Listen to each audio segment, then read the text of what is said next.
ناظرین، چین نے چپکے سے کر دیا کھیل، ایران کو دے دیے 5 بڑے ہتھیار، اب انجام بھگتے گا امریکہ اور اسرائیل۔ چین نے باضابطہ طور پر ایران کے ساتھ براہ راست کسی بھی قسم کے ہتھیاروں کے معاہدے سے انکار کیا ہے، لیکن ایران کی امریکہ اور اسرائیل کے ساتھ جاری کشیدگی کے دوران ماہرین تہران کی فضائی اور میزائل دفاعی صلاحیت کو مضبوط بنانے میں بیجنگ کے کردار پر سوال اٹھا رہے ہیں۔ میں عرفان رینا اور آپ دیکھ رہے ہیں نیوز 18 کا ڈیجیٹل پلیٹ فارم۔ ناظرین، چین نے باضابطہ طور پر ایران کے ساتھ براہ راست کسی بھی قسم کے ہتھیاروں کے معاہدے سے انکار کیا ہے، لیکن ایران کی امریکہ اور اسرائیل کے ساتھ جاری کشیدگی کے دوران ماہرین تہران کی فضائی اور میزائل دفاعی صلاحیت کو مضبوط بنانے میں بیجنگ کے کردار پر سوال اٹھا رہے ہیں۔ ان کا یہ کہنا ہے کہ فی الحال ایران کی جو فوجی طاقت ہے وہ بڑی حد تک اس کی اپنی مقامی ٹیکنالوجی اور روس جیسے دیگر شراکت داروں پر منحصر ہے۔ نیوز 18 کو ملی ایک خفیہ رپورٹ کے مطابق بین الاقوامی پابندیوں اور جغرافیائی سیاست اور جو جتنی بھی یہ جغرافیائی اس کی سیاسی خطرات کے باعث چین اور ایران کے درمیان بڑے اور کھلے عام ہتھیار کے سودے کم نظر آتے ہیں، لیکن کہا جا رہا ہے کہ چین نے بالواسطہ طور پر ایران کی مدد کی ہے۔ مکمل ہتھیار فراہم کرنے کے بجائے اسے پرزہ جات کی شکل میں سامان بھیجا جاتا ہے اور بعد میں اس کی اسمگلنگ میں تکنیکی معاونت دی جاتی ہے۔ چین کی جانب سے ایران کو فراہم کیے جانے والے ہتھیار ہیں، جو کیے گئے ہتھیاروں میں سب سے زیادہ زیر بحث CM-302 سپر سونک اینٹی شپ کروز میزائلز ہیں، جسے چین کے YJ-12 میزائل کا ایکسپورٹ ورژن سمجھا جاتا ہے۔ یہ میزائل بڑے بحری جہازوں جیسے ایئر کرافٹ کیریئرز، ڈسٹرائرز اور جنگی جہازوں کو نشانہ بنانے کے لیے تیار کیا گیا ہے۔ 2025 میں 12 روز جنگ کے بعد اس پر بات چیت ہوئی ہے اور فوری 2026 تک اسے حتمی مرحلے کی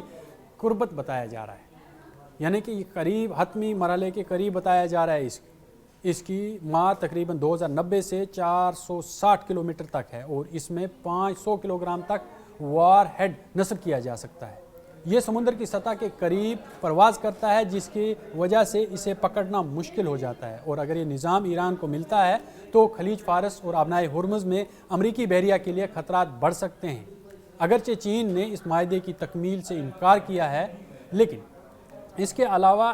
چائنا نے HQ-9B طویل فاصلے تک مار کرنے والے، زمین سے فضا میں مار کرنے والے دفاعی نظام بھی زیر بحث آ گئے ہیں، اس میں وہ بھی فراہم کیے ہیں۔ یہ نظام اسٹریٹجک فضائی اور میزائل دفاع کے لیے بنایا گیا ہے تاکہ جوہری تنصیبات، بڑے شہروں اور فوجی اڈوں کو فضائی حملوں سے محفوظ رکھا جا سکے۔ رپورٹس کے مطابق 2025 کی گرمیوں سے اس کی فراہمی اور جو تنصیب شروع ہو گئی تھی، اس کی رینج تقریباً 200 سے 260 کلومیٹر تک بتائی جاتی ہے۔ اسے چین کا جدید نظام سمجھا جاتا ہے، جو روس کے S-300 اور S-400 کے برابر تصور کیا جاتا ہے۔ تاہم 2026 میں امریکہ اور اسرائیل کی کارروائیوں نے ظاہر کیا ہے کہ جدید حملوں کے سامنے اس کی صلاحیت کو اب بھی چیلنج درپیش ہے۔ تیسرا اہم نظام جو ہے YLC-8B UHF، طویل فاصلے تک نگرانی کرنے والے ریڈار۔ یہ جو 3D ریڈار ہے، جو اسٹیلتھ طیارے جیسے F-35 اور B-2 بمبرز جنہیں ہم کہتے ہیں، انہیں بھی دور سے پکڑنے کی صلاحیت رکھتا ہے۔ اس کی فراہمی 2025 میں شروع ہوئی اور متعدد یونٹس ایران کی دفاعی نیٹ ورک میں شامل کیے گئے ہیں۔ UHF بینڈ میں کام کرنے کی وجہ سے یہ کم نظر آنے والے طیارے اور بیلسٹک میزائلوں کا جلد سراغ لگا لیتا ہے۔ یہ ایران کی فضائی دفاعی تہوں کو مضبوط بنائے اور بروقت وارننگ فراہم کرنے میں مدد بھی دیتا ہے۔ اب رپورٹس کے مطابق میزائل ایندھن سے متعلق جو کیماکازی اور پرزہ جات کا بھی ذکر کیا گیا ہے، جسے سوڈیم پرکوریٹ اور امونیم پرکوریٹ، سوڈیم پرکوریٹ کو امونیم پرکوریٹ میں تبدیل کیا جاتا ہے، جو ٹھوس ایندھن والے میزائلوں میں تقریباً 70% تک استعمال ہوتا ہے۔ فروری 2025 میں تقریباً 1000 ٹن سوڈیم پرکوریٹ کی جو منتقلی ہے اس کا دعویٰ کیا گیا، جو 200 سے 300 درمیانی فاصلے تک مار کرنے والے بیلسٹک میزائل بنانے کے لیے کافی سمجھی جاتی ہے، جسے حج قاسم اور خیبر شکن جیسے میزائل درست نشانہ لگانے، بیک وقت متعدد حملے کرنے یا اتحادی گروہوں کی حمایت کے لیے استعمال کیے جاتے۔ 12 روزہ جنگ کے بعد ایران کے کم ہوئے میزائل ذخیرے کو بحال کرنے میں ان مواد کا اہم کردار بتایا جا رہا ہے۔ اس کے علاوہ جو لاٹرنگ میونیشن یعنی خودکش ڈرونز کا بھی ذکر سامنے آیا ہے۔ یہ ایسے ڈرونز ہوتے ہیں جو ہدف کے علاقے ہوتے ہیں ان کے اوپر کچھ وقت تک منڈلاتے رہتے ہیں اور پھر نشانہ طے کر کے خود ٹکرا کر حملہ کر دیتے ہیں۔ انہیں کم لاگت میں درست حملوں کے لیے استعمال کیا جاتا ہے۔ یہ ایران کے پہلے سے موجود شاہد 136 جیسے ڈرونز سے ملتے جلتے ہو سکتے ہیں، اگرچہ بعض رپورٹس انہیں چینی ورژن قرار دیتی ہے۔ وہیں 2025 اور 2026 کے دوران ایسے ڈرونز کی فراہمی کی خبریں ہیں تاکہ جنگ کے بعد ایران اپنا ذخیرہ دوبارہ بھر سکے۔ اب ایران کے پاس میں یہ جو ڈیٹیل میں نے آپ کو دی، اس طرح کے جو ویپنز ہیں وہ پہلے ہی ان کے پاس موجود ہیں، وہ ڈپلائی بھی ہو گئے ہیں، کچھ رسد باقی تھی، کچھ کھیپ باقی تھی، وہ بھی ایران جو ہے وہ فرنٹ لائن پر آ کے نہیں بلکہ پس پردہ ایران کو فراہم کر رہا ہے۔ اور سب سے خطرناک جو ہے وہ UAVs اور اب ڈرون وار جو ہے، کیونکہ جنگ فضا میں لڑی جا رہی ہے اور تنصیبات کو نشانہ بنانا اب جو ہے وہ میزائلوں کا کام ہے، اور ایسے میزائل جن کے اندر سینسرز لگے ہوتے ہیں، ایسے میزائل جو خود ڈیٹیکٹ کرتے ہیں اپنے ٹارگٹ کو اور پھر اسے ڈسٹرائی کر دیتے ہیں۔ یہ ساری جتنی بھی یہ مولک ٹیکنالوجی ہے یہ ایران کے پاس بھرپور مقدار میں موجود ہے، اور میزائل بھی ان کے پاس بہت سارے اس طرح کے میزائلز ہیں، ہائپرسونک بیلسٹک میزائلز ہیں، سپر سونک بیلسٹک میزائلز ہیں، وہ ابھی انہوں نے یوز نہیں کیے ہیں۔ ان کا ایران کے مطابق ابھی انہوں نے جو پرانا اسلحہ تھا وہ یوز کیا، آؤٹ ڈیٹڈ اسلحہ یوز کیا ہے، لیکن اب ان کے پاس ایسے ہتھیار ہیں جو وہ جب استعمال کریں گے جس کا نہ رشیا کو پتہ ہے، نہ چائنا کو پتہ ہے، دنیا کے کسی بھی ملک کو پتہ نہیں ہے۔ امریکہ اور اسرائیل کو تو پتہ ہی کیسے ہو سکتا ہے، کیونکہ وہ دشمن ممالک میں تصور کیے جاتے ہیں، اور دوست ممالک میں رشیا ہے، چائنا ہے، نارتھ کوریا ہے اور دوسرے دیگر ممالک ہیں، لیکن ایران کے پاس جو ہتھیار ہیں ان کی جو جانکاری ہے وہ خفیہ رکھی گئی تھی، اور اب اگر اس جنگ میں وہ استعمال ہوتے ہیں تو تباہی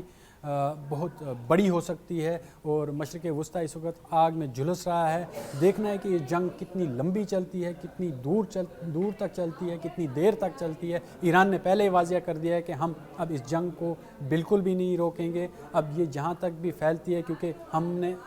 جانوں کا نذرانہ تو ہم دے رہے ہیں، شہادتیں ہم دے رہے ہیں، لیکن ہم اسرائیل اور امریکہ کو اب یہ سبق سکھا دیں گے کہ انہوں نے جس طرح سے حملہ کر کے سپریم لیڈر کو شہید کیا ہے، اب اس کا بدلہ جو ہے وہ IRGC لے کے رہے گی۔ ناظرین، یہ اب ایک اور اس میں معاملہ ہے کہ مین پیڈز بھی یوز ہو رہے ہیں، یعنی کندھے پر رکھ کر جو داغے جانے والی فضائی دفاعی میزائل، اینٹی بیلسٹک نظام اور حتیٰ کہ اینٹی سیٹلائٹ ٹیکنالوجی پر بھی بات چیت کی اطلاعات ہیں۔ کچھ رپورٹس کے مطابق چین خفیہ معلومات، نگرانی اور جاسوسی جسے ہم ISR سے متعلق تکنیکی معاونت بھی فراہم کر سکتے ہیں۔ اگرچہ ان دعووں کی تصدیق ریڈار اور میزائل جیسے جو ہائیڈرو سسٹمز کے مقابلے میں کم واضح ہے، مگر مجموعی طور پر اگر ہم دیکھیں، اگرچہ چین کے کھلے عام بڑے ہتھیاروں کے معاہدوں سے انکار کرتا ہے، لیکن رپورٹ سے اشارہ ملتا ہے کہ تکنیکی تعاون جو پرزہ جات کی فراہمی اور جتنے بھی یہ پرزہ جات ہیں ان کی فراہمی اور اس کے پس پردہ مذاکرات کے ذریعے ایران اپنی فضائی اور میزائل دفاعی صلاحیت کو دوبارہ مضبوط بنانے کی کوشش کر رہا ہے۔ چینی باضابطہ طور پر کسی بڑے معاہدے سے انکار کرتا ہے، ایران اپنی دفاعی خود کفالت پر زور دیتا ہے، جبکہ روس پہلے ہی ایک اہم شراکت دار ہے۔ تو کیا ہو رہا ہے؟ ممکن ہے کہ ایران براہ راست خریداری کے بجائے ٹیکنالوجی انضمام کے ماڈل پر کام کر رہا ہو، یعنی مختلف ذرائع سے حاصل شدہ سسٹمز کو اپنے مقامی نیٹ ورک میں ضم کر کے ایک مضبوط کثیر سطحی دفاعی ڈھانچہ تیار کرنا۔ لیکن ایک حقیقت یہ واضح ہے کہ مشرق وسطیٰ میں طاقت کا توازن صرف میزائلوں سے نہیں بلکہ اتحادوں، سپلائی چین، ٹیکنالوجی اور معاشی دباؤ سے طے ہو رہا ہے۔ اگر یہ تعاون واقعی موجود ہے تو خطے میں فضائی اور بحری برتری کا کھیل مزید پیچیدہ ہو جائے گا، اور اگر یہ سب محض قیاس آرائیاں ہیں تب بھی اس جنگ اعصاب نے جتنا بھی یہ جنگی اعصاب ہے اس نے عالمی طاقتوں کو ایک دوسرے کے خلاف صف آرا کر رکھا ہے۔ آنے والے مہینے فیصلہ کن ہوں گے، کیونکہ یہ اگر ہم کہیں تو کیا یہ ایک خاموش شراکت داری ہے یا صرف جنگی پروپیگنڈا، لیکن ایران کے پاس میں ایسی ٹیکنالوجی پہنچ چکی ہے اور اس نے وہ ڈپلائی بھی کر دی ہے۔ اب ایران اسے کس طرح سے استعمال کرتا ہے یہ دیکھنا باقی ہوگا۔ جس طرح سے ایران ابھی اپنے دفاع میں ریٹیلیشن بھی کر رہا ہے اور دفاع بھی کر رہا ہے اور لگاتار امریکہ اور اسرائیل پر بمباری کر رہا ہے، اس کے ساتھ ساتھ 9 دیگر ممالک پر بھی ایران لگاتار بمباری کر رہا ہے، جہاں جہاں پر امریکہ کے ایئر بیسز ہیں وہاں پر اٹیک کر رہا ہے۔ تو اب یہ دیکھنا ہے کہ یہ جنگ کتنا لمبا چلتی ہے اور ایران اس جنگ میں کہاں تک جاتا ہے۔ جس طرح سے 2 پاورفل کنٹریز ایران سے لڑ رہی ہیں اور رشیا اور چائنا کی اگر ہم بات کریں تو وہ دونوں ممالک جو ہیں وہ ابھی پس پردہ ایران کی معاونت کر رہے ہیں یا نہیں کر رہے ہیں، چاہے وہ ٹیکنالوجی کو لے کر ہوں، میزائل سسٹمز کو لے کے ہوں یا پھر دفاعی نظام کو لے کر ہوں۔